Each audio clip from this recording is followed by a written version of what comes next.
descendant la montagne en télésiège, quelque chose a commencé à ranger silencieusement le câble de sécurité. Mon mari n'y prêtait aucune attention, tout entier à la beauté du trajet. Ce n'est qu'à mi-parcours qu'il a senti que quelque chose n'allait pas. Il a aussitôt agrippé le câble au-dessus de lui, parvenant de justesse à s'immobiliser, suspendu dans le vide, mais il était déjà trop tard.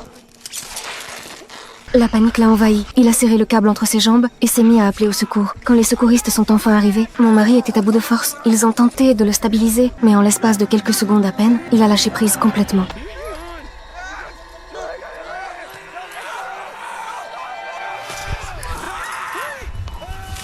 J'ai tout vu de mes propres yeux. J'ai immédiatement demandé aux agents d'appeler une ambulance, puis j'ai dévalé la pente en courant. En prenant le câble comme repère, j'ai localisé l'endroit où il avait chuté, et j'ai composé son numéro. La sonnerie de son téléphone m'a guidée jusqu'à lui. Il respirait à peine, mais il était vivant. Je l'ai fait monter dans l'ambulance. Puis, quelque chose d'étrange s'est produit. Les secouristes ont catégoriquement refusé de me laisser monter avec lui. Nous étions en vacances, dans un pays étranger. Je ne parlais pas la langue. Pour ne pas retarder sa prise en charge, je n'ai pas insisté. J'ai juste saisi leur carte de visite, les ai pressés de partir, puis j'ai sauté sur une moto et collé à l'ambulance. À mi-chemin, une voiture a surgi brutalement sur le côté. Je n'ai pas eu le temps de réagir. Je me suis écrasée au sol. Le temps que je me relève tant bien que mal, l'ambulance avait disparu sans laisser de traces. Tout semblait orchestré par une main invisible. Je suis arrivée à l'hôpital. La réceptionniste m'a annoncé qu'aucun patient n'avait été admis. Sous le choc, j'ai couru d'hôpital en hôpital sans résultat. Nulle part. Aucune trace de mon mari. Je suis allée au commissariat porter plainte. On m'a simplement tendu un formulaire et dit de rentrer attendre, seule dans un pays étranger, complètement démunie. Le lendemain, la famille de mon mari est arrivée. Ensemble,